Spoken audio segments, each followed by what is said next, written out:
భక్తి భాస్కర ప్రేక్షకులకు నమస్కారం.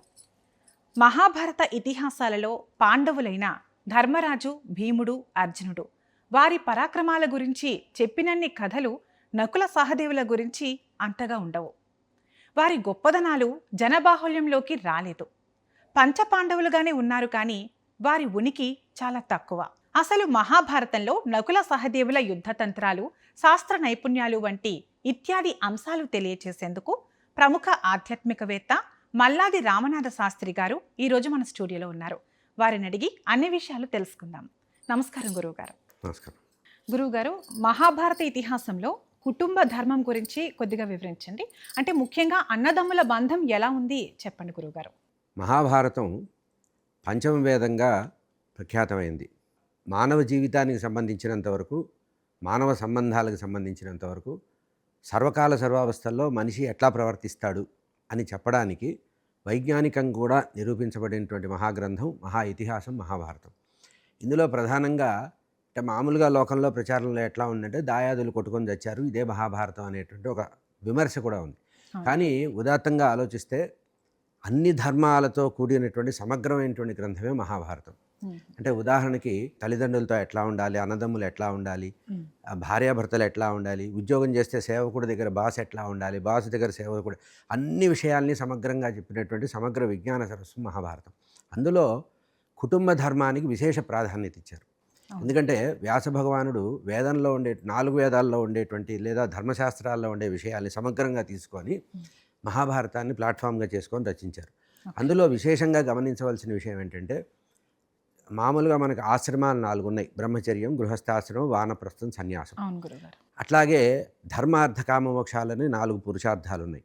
4 ఆశ్రమాల గురించి, 4 పురుషార్థాల గురించి సమగ్రంగా దీంట్లో చర్చించారు. అందులో మనకి ఆశ్రమ ధర్మాల్లో చెప్పినటువంటి గృహస్థాశ్రమం ఉంది కదా, ఆ గృహస్థాశ్రమ ధర్మాన్ని ఉత్తమ ధర్మంగా చెప్పిందే మహాభారతం. అంటే ఇటు బ్రహ్మచర్యాశ్రమం కానీ ఇటు సన్యాసాశ్రమం కానీ అవసరం లేదు. కలియుగాన్ని దృష్టిలో పెట్టుకొని, మన్ని దృష్టిలో పెట్టుకొని రచించిన గ్రంథం కనుక ఇందులో ప్రధానంగా చెప్పబడేది ఏంటంటే కుటుంబ ధర్మమే గొప్పది, నువ్వు ఎక్కడ జయించినా సరే ఇంట గెలవాలి అని చెప్పింది మహాభారతం. అందుకనే కుటుంబ ధర్మానికి సంబంధించి విశేషంగా చెబుతూ ఎట్లా ఉండకూడదు కుటుంబ సభ్యులు అనేది కౌరవుల వైపు చూపిస్తూ ఎట్లా ఉండాలనేది పాండవుల వైపు నిరూపించడమే ప్రధానంగా చెప్పబడింది. అందుకనే ఉత్తమమైనటువంటి కుటుంబము అంటే కష్టంలో కానీ పరాజయాల్లో కానీ, చాలా భయంకరమైన క్రూరమైన కష్టాల సమయంలో కానీ, మహా విజయాల సమయంలో కానీ ఎట్లా తటస్థంగా స్థిమితంగా ఉండి లోకంలో అందరి చేత మంచి పేరు తెప్పించుకోవాలో, ఉత్తమ గృహస్థు ఎట్లా ఉండాలో పాండవుల పాత్ర ద్వారా వ్యాస భగవానుడు నిరూపించాడు. కనుక మహాభారతంలో ప్రధానంగా చెప్పబడింది కుటుంబ ధర్మమే. ఆ కుటుంబాలు బాగుండాలంటే సోదరులు బాగుండాలి కనుక అన్నదమ్ముల గురించే విశేషంగా చెప్పబడింది మహాభారతం. అన్నదమ్ముల చాలా ఉత్తమమైనటువంటి కథ. అంటే రామాయణంలో లేదా అంటే రామాయణంలో కూడా ఉంది. రామాయణంలో కూడా రామలక్ష్మణ భరత శత్రుఘ్నులు సమానంగానే ఉన్నారు, ఐకమత్యంగా ఉన్నారు. దాన్ని మించి అక్కడ 4 అయితే ఇక్కడ 5 అన్నదమ్ములు కలిసి ఉన్నారు. గంభీరమైన కష్టాల్లో అందరూ కలిసి ఉండాలి, కలిసే కష్టాలు అనుభవించాలి, కలిసే శ్రమ చేయాలి, కలిసే విజయం పొందాలి అని ఏకత్వాన్ని నిరూపించిన మహాగ్రంథం మహాభారతం. కనుక మహాభారతంలో ఉత్తమంగా చెప్పబడింది కుటుంబ ధర్మమే. గురువుగారు, పంచపాండవులలో కేవలం కుంతి పుత్రులైన ధర్మరాజు, భీముడు, అర్జునుడు మాత్రమే లోకంలో ప్రచారంలో ఉన్నారు. మిగిలిన మాద్రి పుత్రులైన నకులుడు, సహదేవుడు ప్రచారంలో లేరు. దీనికి కారణం ఏంటంటారు? సాధారణంగా ఏదైనా విస్తారమైనటువంటి కథ చెప్పేటప్పుడు పాండవులనే చెప్పబడింది. మహాభారతంలో చెప్పబడినప్పుడు పాండవేయులు అనే చెప్పబడ్డారు. అంటే పాండురాజు సంతానంగానే వాళ్ళని గుర్తు చేశారు. ఈ ఒకళ్ళని ఎక్కువ చెప్పడం, ఒకళ్ళని తక్కువ చెప్పడం అనేటువంటి ఆ భావన నుంచి వేరు చేయడానికే మహాభారతంలో పూర్వరంగం ఒకటి చెప్పారు. ఇంద్రుడే 5గా పుట్టాడు అన్నారు. అంటే అటు ధర్మరాజు అయినా, ఇటు భీముడు, నకులుడు, సహదేవుడు, ఎవరైనా, అర్జునుడైనా సరే వీళ్ళు 5 కూడా ఇంద్రుడే 5 రూపాల్లో వచ్చాడు. ద్రౌపది కూడా ఎవరో కాదు, స్వర్గలక్ష్మి. అంటే స్వర్గంలో శచీదేవి పేరుతో ఎట్లా ఇంద్రుడి భార్యగా ఉందో, శాప కారణంగా వారికి వైయక్తికంగా ఉండేటువంటి శాప కారణంగా భూమి మీద జన్మించాడు. ఒకే ఇంద్రుడు శాప కారణంగా 5 సార్లు రకరకాల సందర్భాలలో ఆయనకి శాపాలు ఉన్నాయి. ఈ 5 శాపాలని ఒకేసారి గో అంటారు చూసారా, అట్లా ఒకేసారి అనుభవించడానికి ద్వాపరయుగం చివరిలో పాండవుల రూపంలో ఇంద్రుడు పుట్టాడు. కనుక అక్కడ భీముడి గురించి చెప్పినా, ధర్మరాజు గురించి చెప్పినా, అర్జునుడి గురించి చెప్పినా, నకుల సహదేవులు చెప్పినా సమానమే. అయితే సాధారణంగా ఏమిటంటే ఇంద్రాంశలో ఉండేటువంటి ప్రధానమైన అంశ యమధర్మరాజు, వాయుదేవుడు, ఇంద్రుడు. వాళ్ళు ముగ్గురు ఇంద్రుడికి నేరుగా ఉండేటువంటి సంబంధం. వీళ్ళు అశ్విని దేవతల యొక్క కుమారులు. అశ్విని దేవతలు కూడా ఇంద్రుడి యొక్క పరివారంలో ఒకటే. కనుక ఏ ఇంద్రుడైతే శాపవశాత్తుగా ఒకే ఇంద్రుడు 5 జన్మలు ఎత్తవలసి వచ్చిందో 5 జన్మని ఒకేసారి ఎత్తడం వల్ల పాండవులుగా పుట్టారు. కనుక ఒకళ్ళు ఎక్కువ ఒకళ్ళు తక్కువ కాదు. సాధారణంగా ఇప్పుడు రామాయణంలో కూడా రామలక్ష్మణ భరత శత్రుఘ్నులు నలుగురున్నా మీకు శత్రుఘ్నుడి గురించి ఎక్కడా కథ ఉన్నట్టు కనపడదు. కానీ బాగా విపులంగా చూస్తే అర్థం, సూక్ష్మంగా చూస్తే వాళ్ళ పాత్రలకు ప్రాధాన్యత ఉన్నాయి. మహాభారతంలో కూడా నకుల సహదేవులకి ప్రాధాన్యత అదే. చాలా క్రూషియల్ సమయంలో, చాలా ఎక్కడైతే బాగా కథ నడవలసిన సందర్భం గంభీరంగా ఉంటుందో అక్కడ మీకు ఇద్దరి పాత్రలు కనపడతాయి. అయితే ప్రధానంగా మనం చూసేది ఏంటంటే కృష్ణుడి పక్కన అర్జునుడు ఉండడం వల్ల, మహాబలవంతుడిగా ఉండడం వల్ల భీముడికి, అంటే ప్రతినాయకుడైనటువంటి దుర్యోధనుడిని ఎదుర్కొనే సందర్భంలో భీముడి పేరు, ఇంకొక మహాప్రతినాయకుడైనటువంటి కర్ణుడి విషయంలో చెప్పేటప్పుడు అర్జునుడి గురించి, వీళ్ళందరికీ ప్రధానమైనటువంటి ధర్మదేవతే భూమి మీదకి వచ్చాడు కనుక ఆ ధర్మరాజు గురించి చెప్పవలసి వచ్చిన సందర్భంలోనే చెప్పారు. కానీ అక్కడ ప్రాధాన్యత లేకపోవడం అనేది లేదు. అంటే మనం లోకంలో మామూలుగా సాధారణంగా భారతం గురించి చదివినప్పుడు మాత్రమే ఈ భావం వస్తుంది. కానీ మహాభారతాన్ని అధ్యయనం చేసినప్పుడు మీకు సమానమైన ప్రాధాన్యం కనబడుతుంది.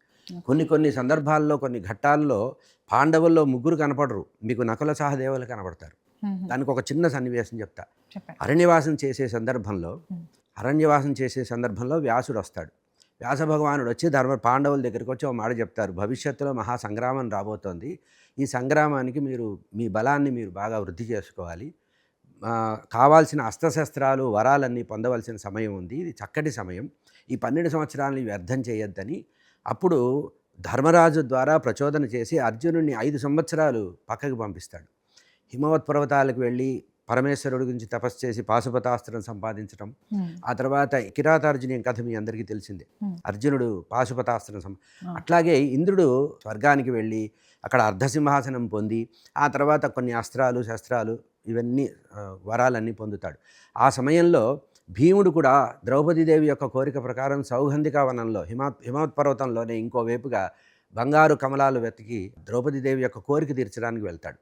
అప్పుడు మిగిలింది ఎవరు? ధర్మరాజుకి కాపలాగా నకుల సహదేవుడు.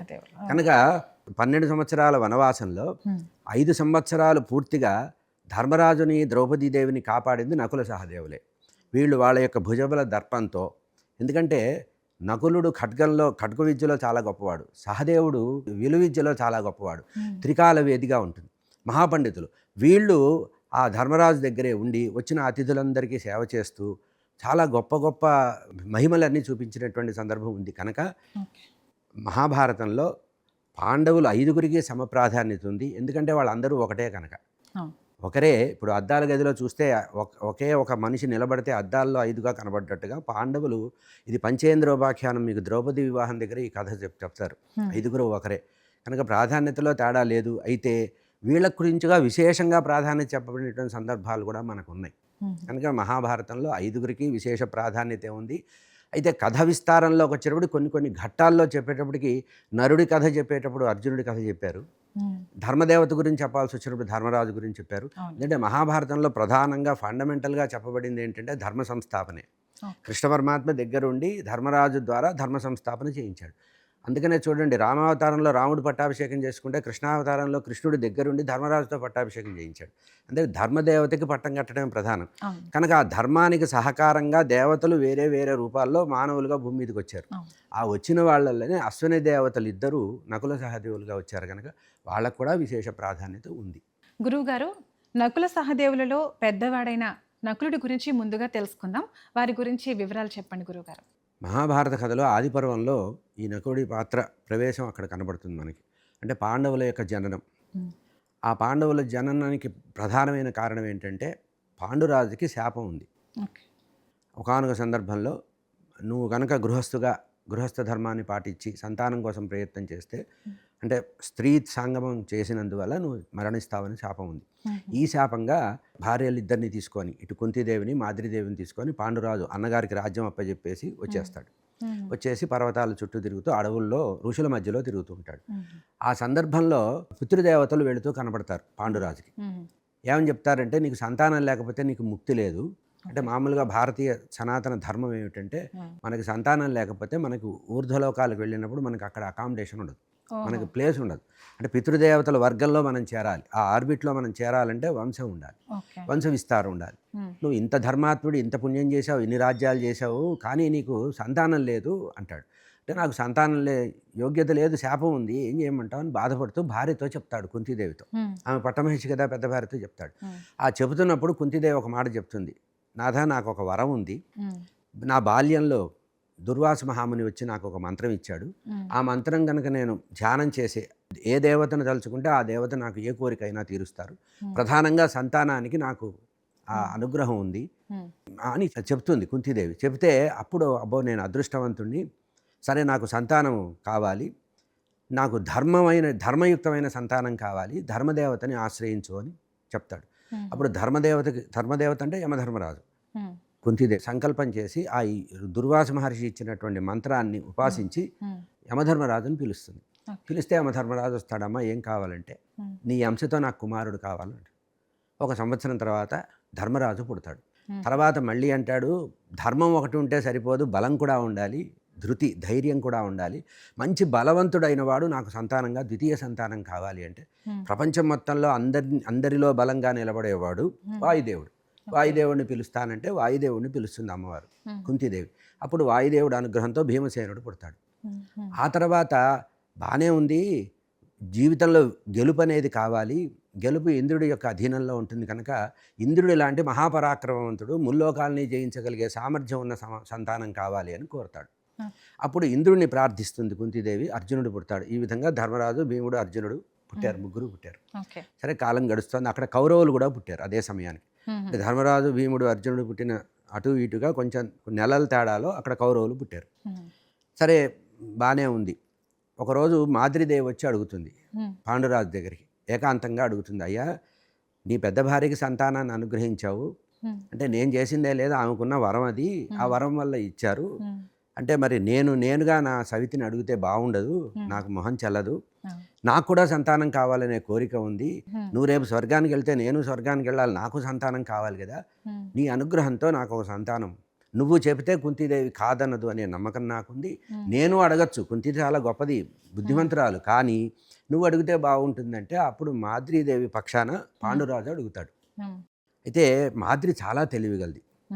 ఆమె ఏం చేస్తుందంటే ఒక వరమే కోరింది, కానీ అక్కడ 3 సంతానం ఉన్నారు, 3 కాకపోయినా కనీసం 2 నాకు సంతానం ఉండాలని తెలివిగా ఏం చేసిందంటే, అక్క నాకు మంత్రోపదేశం చెయ్యని. కుంతీదేవి అంది మాద్రితో, అమ్మ చెల్లెలా, నేను మంత్రం నీకు ఉపదేశిస్తా, నువ్వు ఆచమనం చేసి సంకల్పం చెయ్యి, నీకు ఎవరు రావాలంటే, ఎవరి అనుగ్రహం కావాలంటే వారిని కోరుకోమని. ఈమె తెలివిగా ఒకే కోరికలో 2 ఫలితాలు వచ్చేటట్టుగా, 2 సంతానం ఒకే కోరికతో తీరేటట్టుగా, ఆమె 3 కోరుకొని 3 సంతానం పొందింది. ఒకే కోరిక ద్వారా 2 సంతానం పొందాలి అనేటువంటి తెలివి ప్రదర్శించి ఆమె ఏం చేసిందంటే అశ్విని దేవతని పిలిచింది.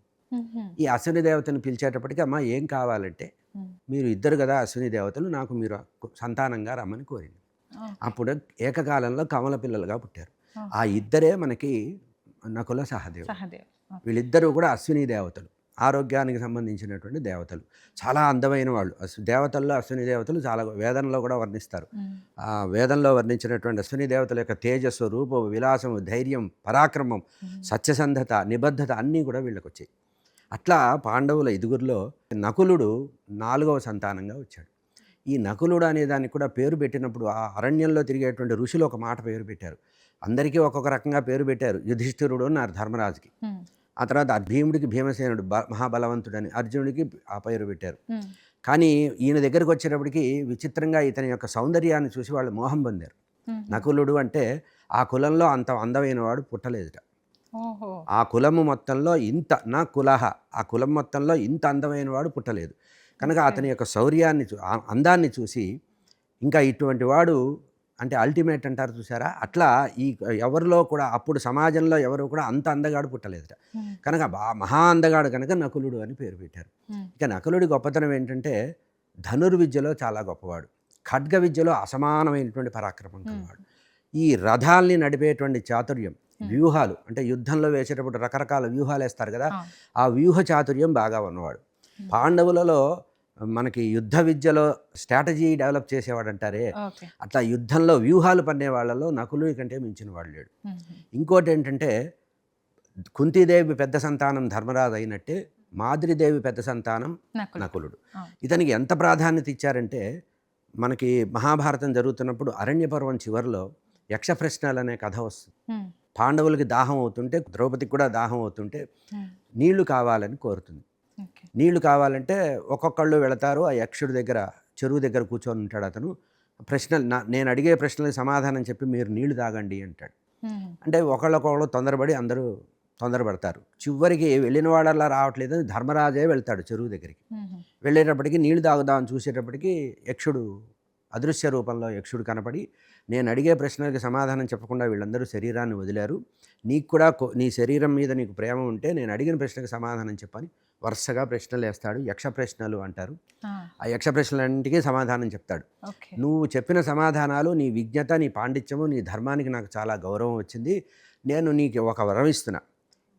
మీ తమ్ముళ్ళు నలుగురిలో ఒక్కడిని కోరుకో, ఒక్కడు బతికేటట్టు కోరుకో, నేను ఆ ఒక్క వరం ఇస్తా అన్నాడు. ధర్మరాజు వెనక్కి చూడకుండా నకులుడు జీవించాలని కోరతాడు. ఆ యక్షుడు ఆశ్చర్యపోతాడు. రేపు భవిష్యత్తులో భయంకరమైన యుద్ధం వస్తుంది, కోరుకుంటే భీముని కోరుకోవాలి, లేకపోతే అర్జునుని కోరుకోవాలి, ఈ మధ్య పిల్లవాడిని కోరుకోవటం ఏంటయ్యా, నాకు ఆశ్చర్యంగా ఉంది అంటే, అప్పుడు ధర్మరాజు ఒక మాట చెప్తాడు. కుంతీదేవి పెద్ద కొడుకుని నేనున్నా, మరి మా మారుతల్లి పినతల్లి మాద్రీదేవికి కూడా పెద్ద సంతానం ఉండాలి కదా.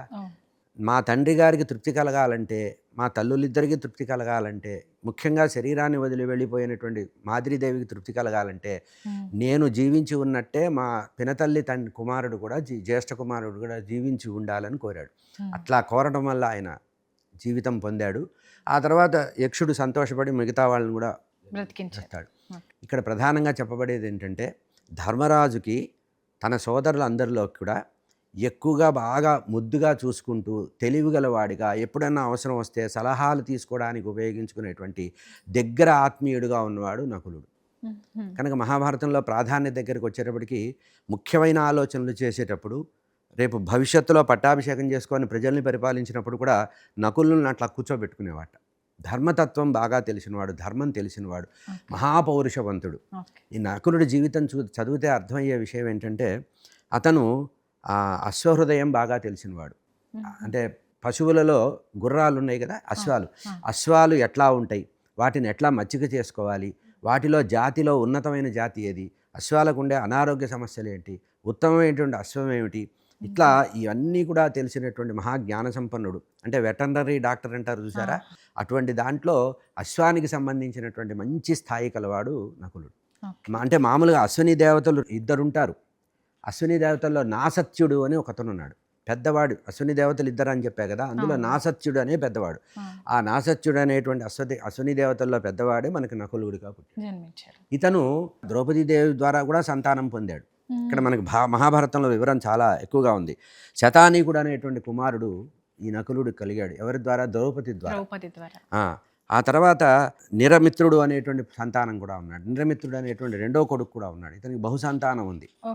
ఆ తర్వాత ఈ నకులుడు యుద్ధం చేసేటప్పుడు రాజసూయాగానికి ముందు పాండవులు మొత్తం వెళ్ళి జైత్రయాత్రలు చేసి వచ్చి భూమండలంలో ఉండే అందరినీ జయించి వస్తారు. ఆ వచ్చినప్పుడు ఒక దిక్కు మొత్తానికి కూడా నకులుడే అధిపతిగా వెళ్ళాడు. అతను ఒక్కడు ఒక దిక్కుకు వెళ్ళి మొత్తం అందరినీ జయించి, ఆ దిక్కులో ఉండే వాళ్ళందరినీ జయించి తీసుకొచ్చాడు.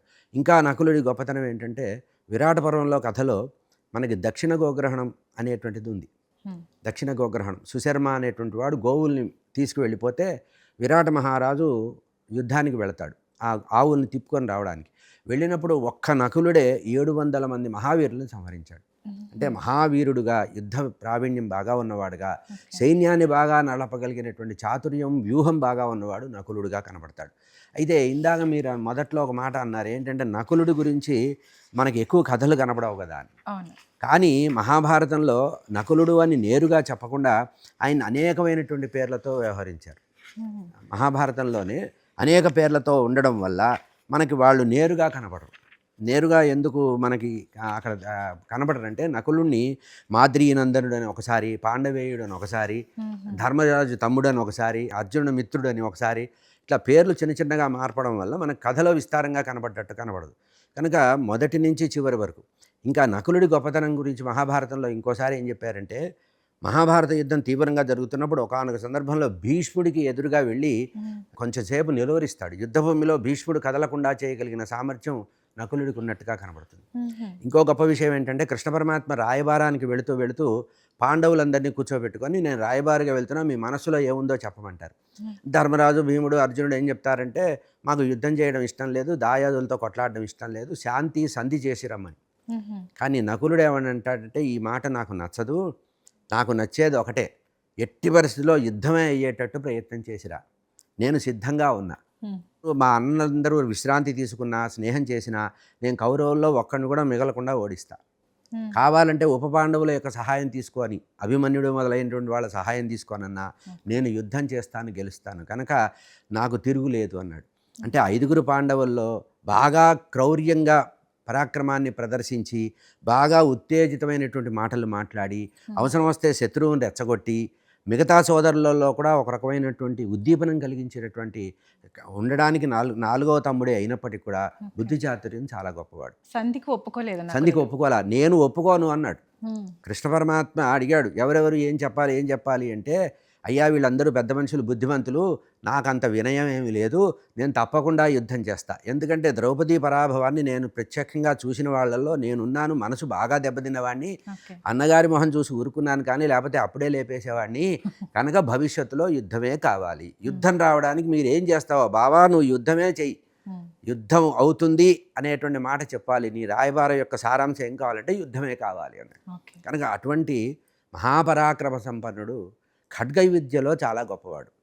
అంతేకాకుండా గజాన్ని నడిపేటువంటి వ్యూహంలో చాలా గొప్పవాడు. సాధారణంగా యుద్ధంలో ఏనుగుని నడపడం కష్టం.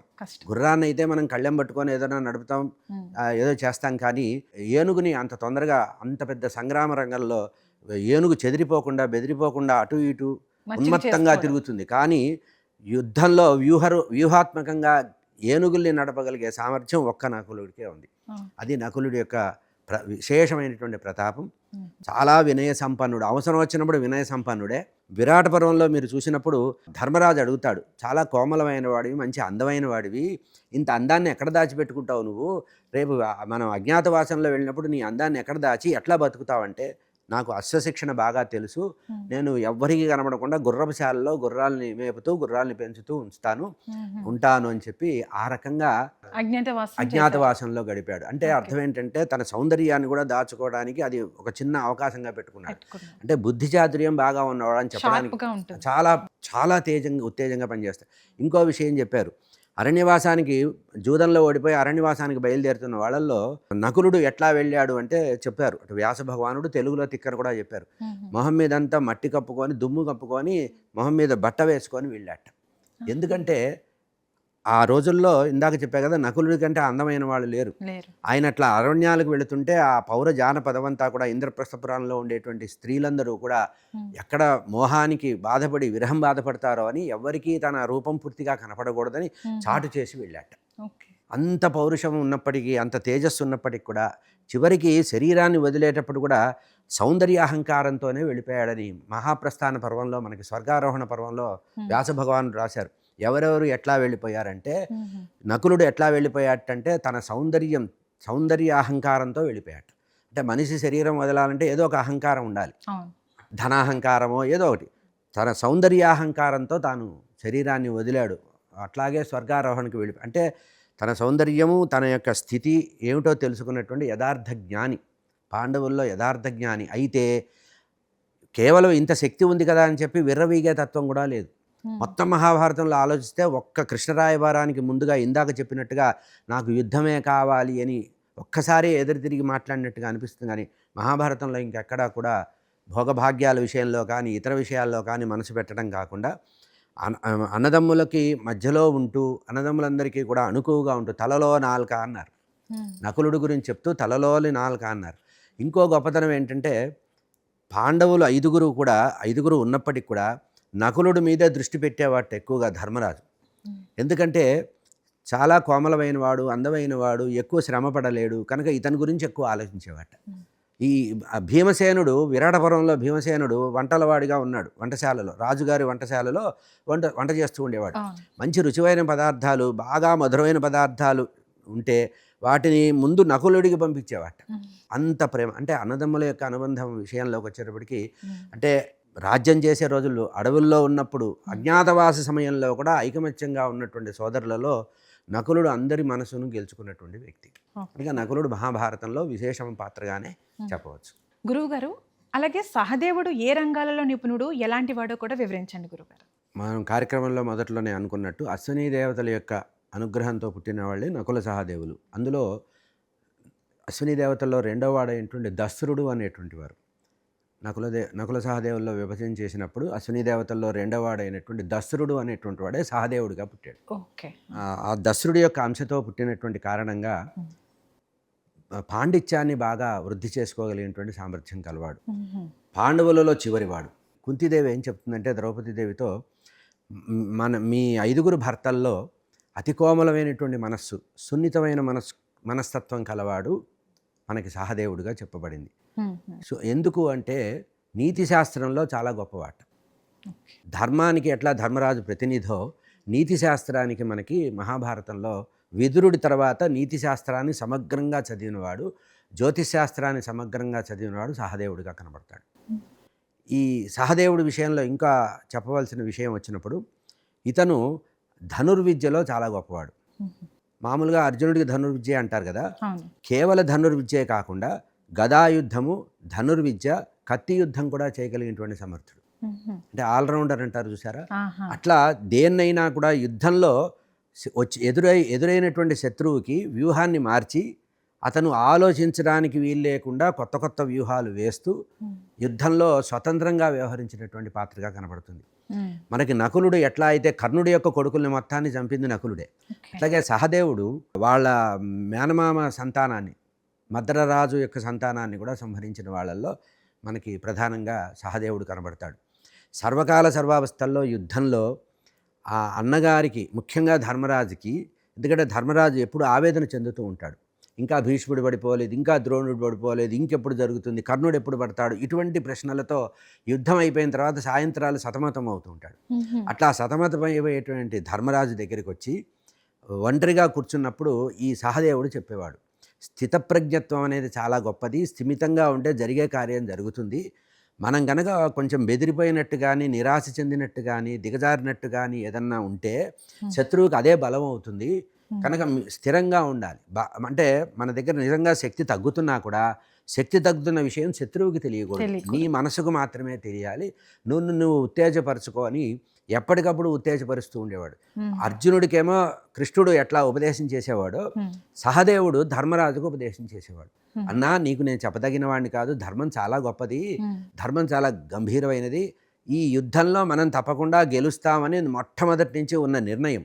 ఆ నిర్ణయం సోమవారం, మంగళవారం, బుధవారం వారం మారినట్టు మారాల్సిన అవసరం లేదు. ఎప్పుడూ కూడా స్థిరమైన నిర్ణయానికే ఉన్నవాడికే విజయం వస్తుంది. స్థిరంగా మనసు పెట్టుకున్న వాడికే విజయం వస్తుంది తప్పించి విజయం ఇతరులను వరించదు. అహంకారికి విజయం రాదు, అట్లాగే పిరికివాడికి విజయం రాదు. కనుక ధైర్యం చాలా ఉండాలని చెప్పి, ఇది ఎందుకంటే బృహస్పతి దగ్గర చదువుకున్నటువంటి జ్ఞానం ఏదైతే ఉందో ఆ జ్ఞానాన్ని కూడా బాగా మనం ఈ సహదేవుడి పాత్ర ద్వారా తెలుసుకోవచ్చు. ఇక విరాట పర్వంలో అజ్ఞాతవాసం చేసే సమయంలో గోపాలకుడిగా ఉన్నాడు, గోవుల్ని పరిపాలించేటువంటి వృత్తిలో ఉన్నాడు. ఈ సహదేవుడి గురించి భారతంలో వ్యాస భగవానుడు కొన్ని శ్లోకాలు చెప్పారు. ఏమన్నారంటే, పశువు వీపు మీద ఉండేటువంటి సుడులు మొదలైనటువంటివన్నీ చూసి ఆ పశువు ఎంత సంతానాన్ని ఇస్తుంది, ఆవు ఉందనుకోండి, ఇది ఎంత సంతానం దీని ద్వారా వస్తుంది, దీనివల్ల ఎంత క్షీరం వస్తుంది, దీనికి ఆయుష్ ఎంత ఉంది, దీని ఆరోగ్యం ఎంత ఉంటుంది, దీని ద్వారా వచ్చేటువంటి పాలని తాగిన వాడికి ఆరోగ్యం ఎట్లా వస్తుంది, ఈ జ్ఞానమంతా తెలిసినటువంటి మహాజ్ఞాన సంపన్నుడు సహదేవుడు. ఇక వృషభాల విషయంలో వృషభ పరీక్ష చేయడం అనేది మామూలుగా, అంటే గోవుల్ని పెంచడం తెలిసిన వాడికి వృషభం గురించి అంతగా తెలిసే అవకాశం లేదు.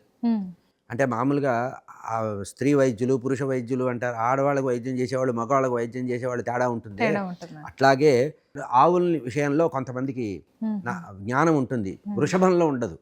కానీ వృషభ విషయంలో ఆ వృషభం యొక్క సుడిని, వాటికి ఉండే శరీరం మీద ఉండే సుడు గుర్తులను చూసి ఆ వృషభం ఎంతకాలం బతుకుతుంది, ఎంత ధైర్యంగా అది ముందుకు వెళుతుంది, ఎంత బరువును మోయగలదు, ఎంత దూరం పరిగెత్తగలదు, అది ఎన్ని వంశాలని విస్తారం చేయగలదు అని ఆ విద్యల్ని ఇంకా చాలా అంటే వైద్యంలో ఉండే విద్యల్ని కూడా చెప్పారు. ఆవుకి గర్భాన్ని తెప్పించడానికి శక్తి ఎట్లా వస్తుంది, దీనికి ఎప్పుడు సరైన కాలం, ఇటువంటి విషయాలన్నీ కూడా సహదేవుడు బాగా అధ్యయనం చేసినటువంటి వ్యక్తి.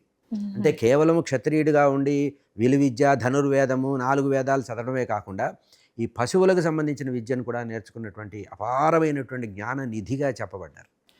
ఈ వనవాసానికి వచ్చేటప్పుడు కుంతీదేవి ద్రౌపదితో చెప్తుంది, అమ్మా నీ భర్తలు 5 ఉన్నారు, కానీ ఆ చివరిలో సహదేవుడు ఉన్నాడే, ఆకలి కూడా తెలియనివాడు, ఆకలేస్తే అడగాలనేటువంటి లక్షణం కూడా తెలియనివాడు, జాగ్రత్తగా చూసుకోవాలి.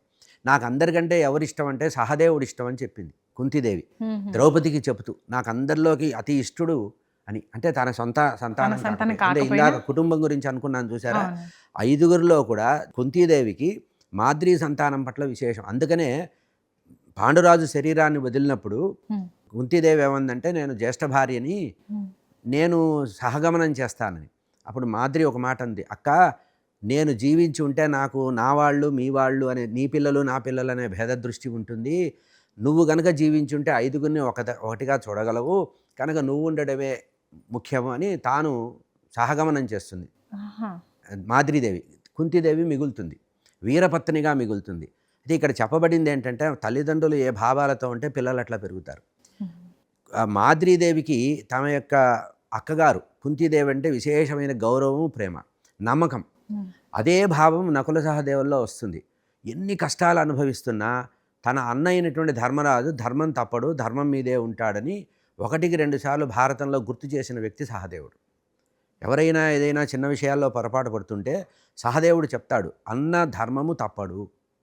అంటే ద్రౌపదీదేవి ఎట్లా అయితే తన భర్త ధర్మరాజు ధర్మాత్ముడు అని చెప్పి కౌరవ సభలో చెప్పిందో, ఏది జూదంలో ఓడిపోయిన తర్వాత వస్త్రాపహరణం తర్వాత ధర్మరాజు ధర్మము తప్పడు అని చెప్పారు. ఆ మాట చెప్పింది ద్రౌపదీదేవే.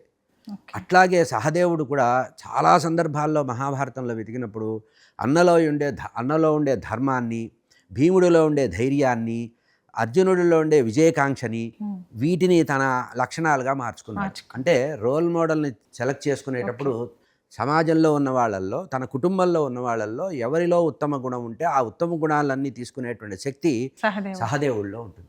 కనుక మనకి లోకంలో ఆదర్శంగా చెప్పుకునేటువంటి పాత్రల్లో సహదేవుడి పాత్ర ఉన్నతంగా కనబడుతుంది.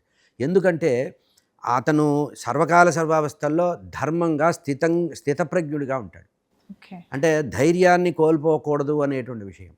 మీరు మహాభారతంలో యుద్ధం, ముఖ్యంగా భీష్మ, ద్రోణ, కర్ణ పర్వాలు చూస్తే ఆ పర్వాలలో కొన్ని సందర్భాలలో మహామహావీరులు, అతిరథ మహారథులైనటువంటి కౌరవ సైన్యంలో కొంతమందిని చికాకు పెట్టిన వ్యక్తి. భీష్ముడు దృష్టి ఎంతసేపటికి కూడా యుద్ధంలో విజయం చేయాలి, అర్జునుడి మీదే బాణం ప్రయోగించాలని చూస్తుంటే మధ్యలో సహదేవుడు వచ్చి అడ్డుకునేవాడు. అట్లాగే అర్జునుడు దగ్గరికి వచ్చినప్పుడు కానీ, ధర్మరాజు దగ్గరికి వచ్చినప్పుడు కానీ చాలా సందర్భాల్లో యుద్ధంలో అడ్డుకున్నటువంటి సందర్భం మనకు కనబడుతుంది. ఒకానొక సందర్భంలో కర్ణుడిని ఎదుర్కోవాలని చెప్పి బాగా మొండిగా పట్టుదలగా ముందుకెళ్తాడు. కర్ణుడిని తాను ఓడించలేడనే విషయం తనకి తెలుసు. కానీ యుద్ధంలో ఎట్లా ఉండాలండి, యుద్ధంలో కానీ ఏదన్నా ఆట ఆడేటప్పుడు కానీ, పరీక్షలు రాసేటప్పుడు కానీ ఎట్లా ఉండాలంటే, మన వల్ల కాదు అనుకోకూడదు, నా వల్ల ఎందుకు కాదో చూద్దామనే పరిస్థితి ఉంటుంది. ఆ ఉద్దేశంతోనే సహదేవుడు కర్ణుడి దగ్గరికి కూడా వెళ్ళాడు. కర్ణుడిని కూడా ఎదుర్కోవడానికి వెళ్ళి కర్ణుడి ఎదురుగా నిలబడతాడు. నిలబడి యుద్ధం చేయి, ఎందుకు ఆగుతున్నావని. కర్ణుడి మనసులో ఒక మాట ఉంది, కుంతీదేవికి మాట ఇచ్చాడు, పాండవుల్లో 5 ఎదురైనప్పటికి కూడా 5లో 4 ఎదురైనా నేను వదిలిపెట్టేస్తా, ఒక్క అర్జునుడిని మాత్రం వదిలిపెట్టను అన్నాడు. అందుకని చెప్పి సహదేవుడిని ఏమీ చేయట్లా. ఈ విషయం, ఈ రహస్యం సహదేవుడికి తెలుసు. అంటే అక్కడ ఆయన ఉద్దేశం ఏంటంటే, కొంచెం సేపు కర్ణుడిని యుద్ధభూమిలో నిలబెట్టాలి. అతని వేరే వైపు తన యొక్క భావాలు వెళ్లకుండా, అర్జునుడి వైపు చూడకుండా కొంతసేపు యుద్ధంలో ఆపితే చాలు, వ్యూహం పన్నినట్టే. అంటే టైమింగ్ అనేది ఒకటి ఉంటుంది యుద్ధంలో, ఆ సమయం దాటితే ఎవడు ఏం చేయలేడు. అట్లా కర్ణుణ్ణి, అదేవిధంగా భీష్ముణ్ణి, ద్రోణాచార్యులు వారిని, దుశ్శాసనుణ్ణి, దుర్యోధనుని కూడా కొన్ని సందర్భాలలో యుద్ధంలో ఆపి కొద్దిసేపు ఆ దారి మొదల్చినటువంటి శక్తి అంతా కూడా మనకి సహదేవుడు. కనుక పాండవులు 5లో కూడా మనం లెక్క చూసినప్పుడు ప్రత్యేకమైనటువంటి దృష్టితో వాళ్ళని వెతుక్కోవాలి. ఒక్కచోట కనబడదు ఈ కథ. మహాభారతం మొత్తం 18 పర్వాల్లో చూసినప్పుడు ముఖ్యంగా యుద్ధ షట్కము అని ఉంది. భీష్మ పర్వం నుంచి లెక్క చూస్తే శల్యపర్వం వరకు మధ్య మధ్యలో యుద్ధ సమయాల్లో ఈ నకుల సహదేవులు ఇద్దరు వేసినటువంటి యుద్ధ వ్యూహాల్లో చాలా గొప్పది. ప్రతిరోజు యుద్ధం అయిన తర్వాత ఇందాక చెప్పా కదా, నకుల సహదేవులను కూర్చోబెట్టుకునేవాట ధర్మరాజు. ఈరోజు జరిగిన యుద్ధంలో మనం చేసిన పొరపాట్లు ఏంటి, శత్రువులకు పై చేయి వచ్చిన సందర్భంలో వాళ్ళు ఏం పాటించారు, ఇటువంటి విషయాలు చెప్పడానికి నకుల సహదేవుల యొక్క సహాయం తీసుకునేవారు ధర్మరాజు. అంటే మామూలుగా మనం ఏం చూస్తాం, భూమిని అడిగాడు, అర్జునుడిని అడిగాడు అంటారు. మహామహావీరులను సంహరించడానికి వాళ్ళని అడిగేవాడు, కానీ యుద్ధంలో ముందుకెళ్ళడానికి, యుద్ధంలో మనసుని అభ్యుదయం వైపు నడిపించడానికి నకుల సహదేవులు ఉపయోగపడ్డట్టుగా ధర్మరాజుకి ఇంకోళ్ళు ఉపయోగపడాల. మొత్తము సంపదంతా కూడా కూడదెచ్చి పెట్టినప్పుడు, రాజసూయాగానికి లోకాలన్నిటి నుంచి తెచ్చినప్పుడు ఒక దిక్కు మొత్తం ఈయన, ఒక దిక్కంతా సహదేవుడు వచ్చారన్నారు. ఒక దిక్కంతా నకులుడే, ఒక దిక్కంతా సహదేవుడే.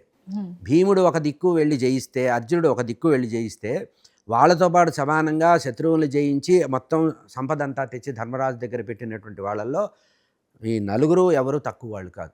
అంటే ధర్మరాజు అన్నగారు ఆ నలుగురిలో భీమార్జునుల తర్వాత సమానమైనటువంటి బలం ఉన్నటువంటి వాళ్ళు. శత్రువుల్ని జయించడంలో కానీ, ముఖ్యంగా బాహుబలం కంటే బుద్ధిబలానికి ప్రాధాన్యత ఎక్కువ ఇచ్చిన వాళ్ళు నకుల సహదేవులు. అంటే యుద్ధమే చేయక్కర్లా, మానసికమైనటువంటి దెబ్బతీయటం కూడా చేతవ్వాలి యుద్ధంలో. కనుక నకుల సహదేవులు మహాభారతంలో మనకి ప్రత్యేకంగా కనబడతారు. ఇది మహాభారతంలో వీళ్ళిద్దరి యొక్క పాత్ర. ముఖ్యంగా సహదేవుడు సుకుమారమైనటువంటి మనస్తత్వం కలవాడు. అంటే సెన్సిటివ్, సెన్సిటివే కాదు, సెన్స్తో కూడినటువంటి సెన్సిటివిటీ అనమాట. అంటే మామూలుగా సెన్సిటివ్గా ఉన్న వాళ్ళు ఎట్లా ఉంటారంటే బలహీనపడిపోతారు, ఏదైనా ఒకటి అడ్డం వస్తే దిగజారిపోతారు. కానీ సెన్సిటివ్గా కనపడుతూ గంభీరంగా ఆలోచించి వ్యూహం బాగా వేసేవాడు. అంటే తగ్గిపోతున్నాడేమో అనుకునే సమయంలో, శత్రువు తగ్గిపోయే సమయంలో దాడి చేసేటువంటి మనస్తత్వం.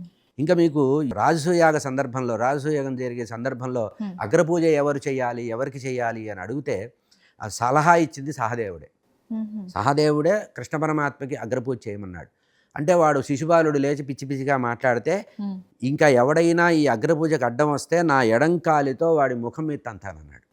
ఎక్కడ శిశుపాలుడు, ఎక్కడ సహదేవుడు. అంటే మానసికమైనటువంటి ధైర్యం. మీకు కేవలం భుజబలమే ఉండక్కర్లా, బుద్ధిబలం కూడా చాలా ఉండాలి. అంటే ఆ సమయంలో ఆ వ్యక్తి కనుక అవమానం కలిగిస్తే వాడు ఇంకా ఏమీ చేయలేడు. మనం ఎవరన్నా ఒక పెద్ద వ్యక్తిని నిర్వహించి ఒక చిన్న మాట పరుషంగా మాట్లాడామనుకోండి, వాడు ఏమనుకుంటాడు, పరాభవంతో దిగజారుతాడు. అట్లా శిశుపాలుని నిలదీసినటువంటి వ్యక్తి. ఎవరైనా అడ్డం వస్తే అందరినీ సంహరించి అగ్రపూజ కృష్ణుడికే చెయ్యాలి అని సలహా ఇచ్చినటువంటి వ్యక్తి సహదేవుడు. అంటే మహావిజ్ఞానవంతుడు, మహాప్రజ్ఞానవంతుడు, పాండిత్యం బాగా ఉన్నవాడు. ఇంత మహాపాండిత్యం ఉన్నవాడు ఎక్కడ బయటపడతాడో అని గోశాలలో గడిపాడు సంవత్సరం పాటు. అంటే మహాభారతంలో ఈ పాత్రల ద్వారా మనం తెలుసుకోవాల్సింది ఏంటంటే, మనకి కాని సమయం వచ్చినప్పుడు మనం ఎంత గొప్పవాళ్ళమైనా సరే మన స్థాయిని మనం దాచుకొని, లో ప్రొఫైల్ అంటారు చూసారా, అది మనకు పాండవుల్లో ముఖ్యంగా నకుల సహదేవుల్లో కనబడుతుంది. ఎప్పుడు బాగా ప్రకటన కావాలి, ఎప్పుడు పరోక్షంగా కనబడాలి, ఎప్పుడు అంతర్ముఖులు కావాలి. ఈ వ్యూహం తెలిసినటువంటి చక్కటి ప్రజ్ఞావంతులు నకుల సహదేవులు. అందులో సహదేవుడు ఇంకా బాగా ఆరితేరినవాడు. కారణం ఏంటంటే మంచి నీతి శాస్త్రవేత్త, ధర్మం బాగా తెలిసినవాడు. ధర్మరాజుతో మొదలుపెట్టిన ధర్మం సహదేవుడి దాకా పాండవుల్లో ఉంది. అంటే ధర్మరాజుతో ఏ ధర్మం అయితే ప్రారంభమైందో మనం ఊహకి అందితే, సహదేవుడి దగ్గర కూడా అదే ధర్మం ఉంది. ఎక్కడా నాను ప్రత్యక్షంగా ప్రకటించుకోలేదు. ఇందాక మనవి చేసినట్టుగా ధర్మరాజు అరణ్యవాసం చేసే సందర్భంలో భీమార్జునులు లేకపోయినా సరే, ఇటు ద్రౌపదీదేవిని, ఇటు ధర్మరాజుని, ఆ వచ్చినటువంటి ఋషులందరినీ క్రూర మృగాలతో కూడినటువంటి అరణ్యంలో వాళ్ళని రాత్రింబగళ్ళు కాపలా కాసి రక్షించింది నకుల సహదేవులే. అటువంటి నకుల సహదేవులు మహాభారతంలో విశేషమైనటువంటి ప్రాధాన్యత ఉంది. ఒకటేంటంటే ప్రకాశం కావడం కాదు, ప్రయోజనకరంగా జీవించడం ముఖ్యమని నకుల సహదేవులు. అంటే మనం హైలైట్ అవ్వడమే అవసరం కాదు. ఒక్కొక్కప్పుడు నజరు కూడా అంటారు చూసారా, మనం ఎప్పుడన్నా బాగా ప్రకటిస్తే మనం 10 మందిలో, అందుకనే శత్రువులందరి చూపు ఎప్పుడు భీముడి మీద, అర్జునుడి మీదే ఉండేవి. వీళ్ళ మీద ఎందుకు ఉండేవి కాదంటే, వీళ్ళు అట్లా స్థితప్రజ్ఞులుగా ఉండేవాళ్ళు. అవసరం వచ్చినప్పుడు సంహరించిన వాళ్ళు ఉన్నారు. కనుక యుద్ధంలో సంహరించింది లెక్క వేసుకుంటే భీముడు ఎంతమందిని సంహరించాడో అంత సంఖ్యకి తగ్గకుండా నకుల సహదేవులు సంహరించారు. 11 అక్షౌహిణీల సైన్యంలో అంతా భీముడే చంపలేదు, అంతా అర్జునుడే చంపలేదు. కనుక అటు ధర్మరాజుతో పాటు నకుల సహదేవులు కూడా యుద్ధం చేశారు. మనకి సందర్భం కనబడ్డప్పుడు ఇందాక చెప్పినట్టుగా కేవలము సహదేవుడనో, కేవలం నకులుడనే పేరుతో కాకుండా పాండవుడు, పాండవేయుడనో, పాండవుడిదనో, లేకపోతే మాద్రీసుతుడనో, నకులుడి తమ్ముడనో లేదా ఇట్లా సహదేవుడు అన్ననో వాళ్ళ పేర్లు అట్లా అట్లా మారుగా వేరే వేరే ఉండడం. పేర్లతో పర్యాయంగా పేర్లు పెట్టడం వల్ల మనకి మహాభారతంలో వాళ్ళు ప్రత్యేకంగా కనబడరు. కానీ అనేక సందర్భాలలో మంచి ప్రధానమైనటువంటి ఘట్టాలలో వాళ్ళ యొక్క భావం ఉంది. అయితే ఇంత శక్తి ఉన్నా కూడా ఏ రోజు కూడా అన్నగారిని ఎదిరించకూడదనేటువంటి ఐక్యత అనేది వాళ్ళల్లో ఉంది. అసలు పాండవుల్లో ఐకమత్యం బాగా నిలబెట్టడానికి ప్రధాన కారణమే నకుల సహదేవులు అంటారు ఒక ఆయన.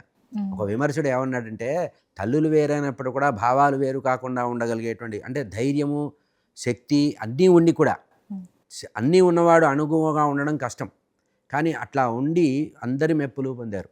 తలలో నాలుకలాగా ఉన్నాడు అన్నాడు. మన తలలో నాలుక ఎట్లా ఉంటుందా లేదా అని అది చేసే పని చాలా ఎక్కువ.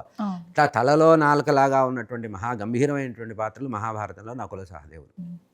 సహదేవుడి దగ్గర నుంచి విశేషంగా తెలుసుకోవాల్సిన విషయం ఏంటంటే, భూత భవిష్యత్ వర్తమానాలకు సంబంధించినటువంటి కాలజ్ఞానం బాగా ఉన్నవాడు. త్రికాల జ్ఞానము అంటారు. అంటే భూతము అంటే జరిగిపోయిన విషయము, జరుగుతున్న వర్తమాన విషయం, భవిష్యత్తులో జరగబోయే విషయం. అట్లా భవిష్యత్తును దర్శించగలిగే విషయం. ఇందాక నేను చెప్పాను చూసారా, ధర్మరాజు పిలిచి యుద్ధం అయిన తర్వాత ప్రతిరోజు సాయంత్రం పిలిచి మాట్లాడుకునేటువంటి సందర్భం ఉన్నప్పుడు, అయినా ఏమిట్రా చెప్పరా, ఈ పరిస్థితి ఏమిటి, ఇప్పుడు ఇంకా ఎన్నాళ్ళు జరుగుతుంది యుద్ధం అంటే, ఆ యుద్ధం యొక్క పరిధిని, అవధిని చెప్పగలిగినటువంటి సామర్థ్యం సహదేవుడికి ఉన్నట్టుగా కొన్ని ఘట్టాలు మనకి చూపిస్తాయి. అందుకనే గమనించండి, అర్జునుడు యుద్ధం చేసేటప్పుడు కష్టం ఎదుర్కొన్నప్పుడు కానీ, ద్రోణాచార్యుడు పడిపోకుండా ఆగినప్పుడు కానీ, భీష్ముడు పడిపోకుండా ఆగినప్పుడు కానీ, ఎప్పుడైతే బాగా బాధపడుతూ ఉంటారో పాండవ శిబిరం అంతా కూడా దుఃఖంతో ఉంటుంది. అభిమన్యుడు మరణించినప్పుడు, ఘటోత్కచుడు మరణించినప్పుడు, ఈ సందర్భాలలో చాలా దుఃఖానికి లోనవుతారు. అప్పుడు మీకు దుఃఖపడనిటువంటి పాత్ర కనబడితే సహదేవుడే కనబడతాడు. అందరూ బాధపడుతూ ఉంటారు, సహదేవుడు మాత్రం, ఎందుకంటే అతనికి భవిష్యత్తులో జరగబోయేది తెలుసు. ఇంకోటి, త్రికాలవేత్త అయినటువంటి సహదేవుడికి అక్కడ ఘటోత్కచుడు మరణించడానికి, తర్వాత అభిమన్యుడు మరణించడానికి గల కారణాలు కూడా తెలుసు.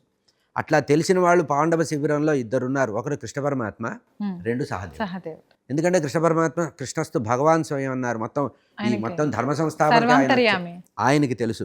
రెండో తెలిసిన మహా వ్యక్తి ఎవరంటే సహదేవుడు. కనుక మహాభారతంలో సహదేవుడికి త్రికాల జ్ఞాత అనేది ఉంది. అంటే వర్తమానం తెలుసు, భవిష్యత్తు కూడా తెలుసు. గతం అందరికీ తెలుస్తుంది. మనకి నిన్న ఏం జరిగిందంటే, మీ చిన్నతనంలో ఏం జరిగిందంటే మనము చెప్పగలం. కానీ వర్తమానాన్ని, భవిష్యత్తుని చెప్పగలగటమే త్రికాల వేదిత్వం. ఆ భవిష్యత్ దర్శనం చేయగలిగినటువంటి దార్శనికుడుగా మనకి సహదేవుడు కనబడతాడు. అనేక సందర్భాలలో సూచన చేసినటువంటి వ్యక్తి. ఇది కాదు, ఇది అరణ్యవాసంలో కూడా మనకి ఆహారం దొరికే చోటు గురించి కానీ, నీటి యొక్క లభ్యత గురించి కానీ చెప్పినటువంటి సందర్భాలు సహదేవుడి ద్వారా తెలుసుకున్న విషయం కనుక మహాజ్ఞాన సంపన్నుడిగా చెప్పే అంశంలో ఇది కూడా ఒకటిగా మనం గమనించవచ్చు. చివరిగా గురువుగారు, నకులుడు సహదేవుడి గొప్పతనం జనబాహుల్యంలోకి వెళ్ళకపోవడానికి కారణమేంటి?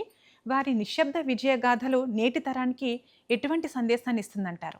మహాభారతంలో చెప్పినటువంటి వ్యాస భగవానుడిని మాత్రమే దృష్టిలో పెట్టుకొని ఆలోచిస్తే మనకొచ్చే ఈ సంగ్రహం ఏమిటంటే, ఏ పాత్ర యొక్క ప్రాధాన్యత ఎప్పుడు అవసరమో అంతవరకు చెప్పడమే.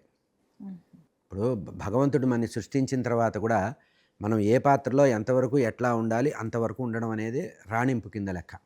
నాటకం వేస్తున్నారనుకోండి, ఒక వ్యక్తి డైలాగు చెప్పవలసి వచ్చినప్పుడు ఇంకో వ్యక్తి వచ్చి ఏదైనా చెప్పాడు అనుకోండి, అతను రసభంగం జరుగుతుంది. ఇక్కడ ప్రధానంగా ఏం చెప్పబడిందంటే, ధర్మదేవత ప్రధానాన్ని చేసుకొని మహాభారతం చెప్పబడింది. అంటే ధర్మస్య జయోస్తు, ధర్మమే జయిస్తుంది అని చెప్పడానికి. అయితే ధర్మం స్థిరంగా ఉన్నది ఒక్క ధర్మరాజులోనే. మీరు మహాభారతం మొత్తం చదివితే, అంటే వ్యాసభారతం గురించి ఆలోచించినప్పుడు, అంటే మహాభారతం గురించి ఆలోచించేటప్పుడు మీరు ఇందాక అన్నట్లుగా నకుల సహదేవులు ఎందుకు అంతగా ప్రకటన కాలేదు అంటే, మనకి నాటకీయ పద్ధతి అనేది ఒకటి వచ్చింది. తెలుగు భారతం రచించినటువంటి కవిత్రయంలో ముఖ్యంగా తిక్కన దగ్గరకు వచ్చేటప్పటికి తిక్కన నాటకీయతను ప్రవేశపెట్టాడు. అంటే నాటకీయత అంటే అర్థం ఏంటంటే, ఒక పాత్ర పట్ల ఉత్కంఠ కలిగించి చూడాలి, వినాలి, ఆలోచించాలి అనేటువంటి భావం కలిగించడానికి నాటకీయ పద్ధతి వచ్చింది. ఆ నాటకీయ పద్ధతి ఎప్పుడొచ్చిందంటే, ఉదాహరణకి మనం మామూలుగా ఉండమంటే మామూలుగా ప్రవర్తిస్తాం, మనలో ఉండే యథార్థం బయటకు వస్తుంది. నువ్వు ప్రత్యేకంగా ఒకసారి ఉండాలనేటప్పుడు మనం నటించాలనేటువంటి భావం వస్తుంది. మంచి అనిపించుకోవాలనే పరిస్థితికి వచ్చేటప్పుడు నటన అనేది బయటకు వస్తుంది. వ్యాసభారతం దగ్గరకు వచ్చేటప్పటికి ఏమిటంటే, వ్యాసుడు ధర్మాని కోసమే రచించాడు. అది మహాభారత రచన ధర్మం కోసం చేశాడు. ఆ ధర్మం కోసం చేసినప్పుడు కొన్ని వేల పాత్రల్ని సృష్టించాడు. ఇప్పుడు పెద్ద సందేహం రావాలి మీకు, ఇక్కడ 5గురిలోనే మీరు 2 గురించి ఆలోచించావు, మరి మహాభారతంలో కౌరవులు 100 మంది ఉన్నారు. ఆ అవును. 100 మంది గురించి ఎవరి గురించి చెప్పాడు? ముగ్గురు గురించి చెప్పాడండి మహాభారతం మొత్తం. అవును. కౌరవుల్లో ముగ్గురే. ముగ్గురే. ఒకడు దుర్యోధనుడు, వస్త్రాపహరణ సందర్భంలో దుశ్శాసనుడు, దుశ్శాసనుడు. ఇంకొకడు వికర్ణుడు. వికర్ణుడు. వికర్ణుడు అనే సోదరుడు. ఈ ముగ్గురే. ముగ్గురు గురించే మహాభారతంలో మీరు ఎక్కడ వెతికి మిగతా వాళ్ళంతా లైన్లో ఉన్నట్టే, గ్రూప్ ఫోటోలో ఉన్నట్టే. అవును. వాళ్ళ ప్రస్తావన ఎక్కడా రాదు. మరి ఎందుకు రాలేదు అంటే ఆ పాత్ర ఆ సందర్భంలో ఆ విషయాన్ని ఆ సంఘటనని నిలబెట్టడానికి ధర్మ సంస్థాపన విషయంలో వాళ్ళ పాత్రలు వాళ్ళు పోషించారు. ఓకే. అట్లాగే ఈ 5గురు అన్నదమ్ముల్లో కూడా ఒక్కొక్కరు ఒక్కొక్క పాత్రను నిర్వహించారు. ధర్మ సంస్థాపన విషయంలో ఒక్కొక్కళ్ళు ఒక్కొక్కటి నిర్వహించారు. చిన్నప్పుడే పాండురాజు దగ్గర పెరిగినటువంటి వాళ్ళు బాల్యంలో ఉపనయనం చేసింది కూడా పాండురాజే. అవును. ఆ చేసినప్పుడే వీళ్ళని ఐకమత్యంగా ఉండమని చెప్పడం, తల్లుల మధ్యలో ఉండే ఐకమత్యము, ఆధిపత్య పోరు అనేది లేకుండా తల్లిదండ్రుల్లో ఎప్పుడైతే ఉంటుందో పిల్లల్లో అదే వస్తుంది.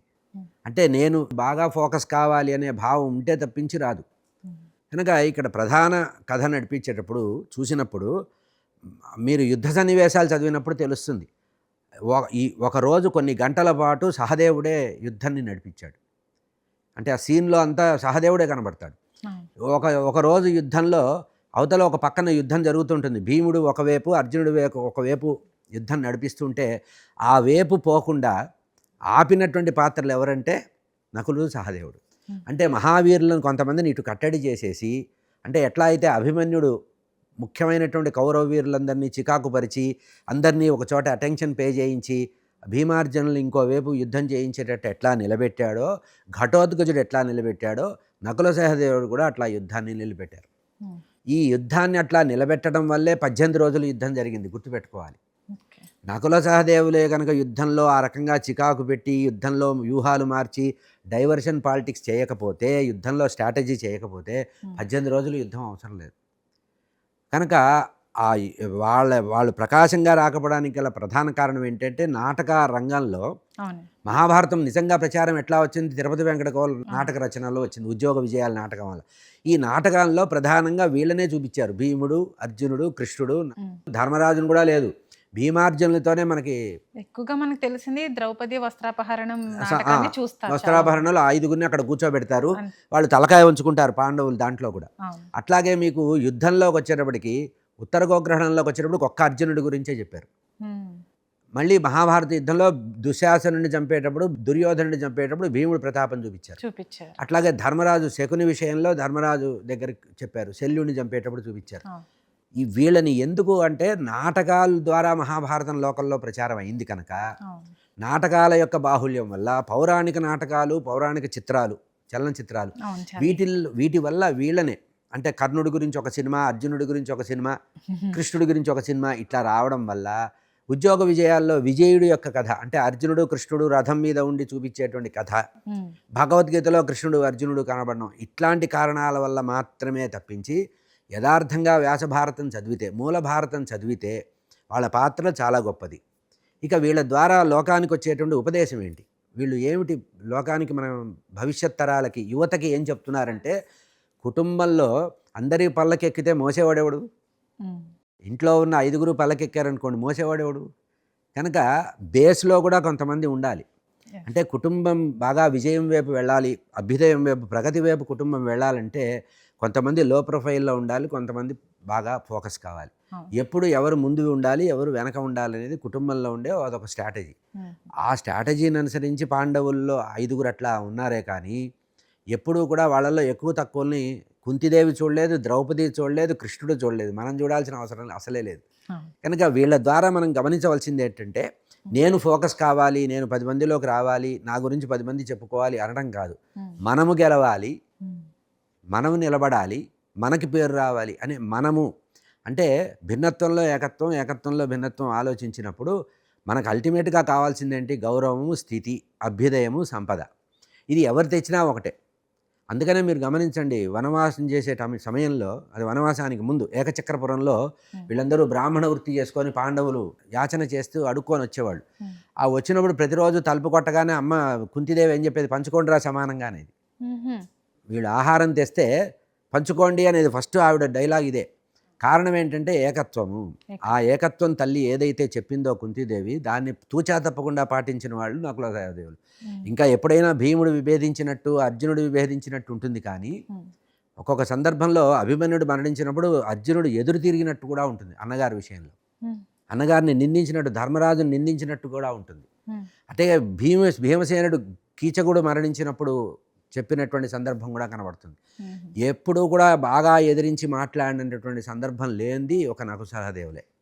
అంటే అర్థం ఏంటంటే కుటుంబంలో వినయంగా ఉండడము, ఐకమత్యానికి పాటుపడడం, తాను నియమంగా క్రమశిక్షణతో ఉండడం వల్ల కుటుంబం ఐకమత్యంగా ఉంటుంది, విజయం వైపు వెళుతుంది అనేటువంటి ఒక నమ్మకాన్ని కలిగించడానికి నకుల సహదేవుల పాత్ర. కనుక ఇంట్లో ఉండే అందరూ కూడా చప్పుళ్ళు చేస్తూ ఉంటే పక్కవాడికి తెలుస్తుంది తప్పించి ఇంట్లో ఐకమత్యం ఉండదు. కనుక విజయం పొందడానికి ఎవరు ఎట్లా ఉండాలి అని పాండవులలో తెలుసుకోవాలంటే ముఖ్యంగా నకుల సహదేవుల ద్వారా మనం ఇది గమనించవచ్చు. కనుక నాటకాలు, రంగస్థలాలు, సినిమాలు వీటి వల్లనే వీళ్ళ పాత్రలు కప్పివేయబడ్డాయి కానీ వ్యాస భగవానుడు కావాల్సినంత రాశాడు. తిక్కన సోమయాజు కూడా బాగా రాశాడు. పూర్తిగా తగ్గిపోయింది ఎక్కడంటే నాటకాల వల్ల, సినిమాల వల్ల వీళ్ళ పాత్రలు ఎక్కడా కనపడలా. ఏదో ఇప్పుడు నాటకాల్లో వేసేవాళ్ళు కూడా పెద్దగా నటన రాని వాళ్ళకి కిరీటం పెట్టి, భుజకీర్తులు పెట్టి, చేతిలో గద పెట్టో ఖడ్గం పెట్టో కూర్చోబెడతారు అంతే, ఒక కుర్చీ వేసి స్టేజ్ మీద. ఏముండవు, ఒక్క డైలాగ్ కూడా వాళ్ళకు ఉండదు. అంటే అట్లా వాళ్ళ పాత్ర అది కాదు. వాళ్ళు వినయము, వివేకము, విచక్షణ జ్ఞానం బాగా ఉన్నవాళ్ళు, ధర్మాన్ని నిలబెట్టడానికి వాళ్ళు స్థిరంగా వాళ్ళ పాత్రను వాళ్ళు పోషించారు. ఇది మహాభారతంలో నకుల సహదేవులు అట్లా ఉండాలని మనకి చెప్పడమే. భవిష్యత్తులో యువతందరికీ కూడా సందేశం ఏంటంటే మన కుటుంబం గెలవాలి, వ్యక్తిగతమైన గెలుపు కాదు, వ్యక్తినిష్టం కాగదు. కుటుంబము సమాజనిష్టి, సమిష్టినిష్టం. సమిష్టిగా ఉంటేనే గెలుపులు వస్తాయి, సమిష్టిగా ఉంటేనే గెలుస్తాము. ఒకటిగా ఉంటే విడిపోతాం. ఒకటిగానే ఉండాలి, అనేకంగా ఉండాలి, ఒకటిగా అనేకంగా ఉండాలి, కానీ వైయక్తికమైన ఉండకూడదు అని చెప్పడం మనకి నకుల సహదేవుల పాత్ర ద్వారా తెలుసుకోవచ్చు. చూశారు కదా, మహాభారత ఇతిహాసంలో నకుల సహదేవుల పాత్రల గురించి మనకు గురువుగారు ఎంతో చక్కగా వివరించారు. ధన్యవాదాలు గురువుగారు. నమస్కారం.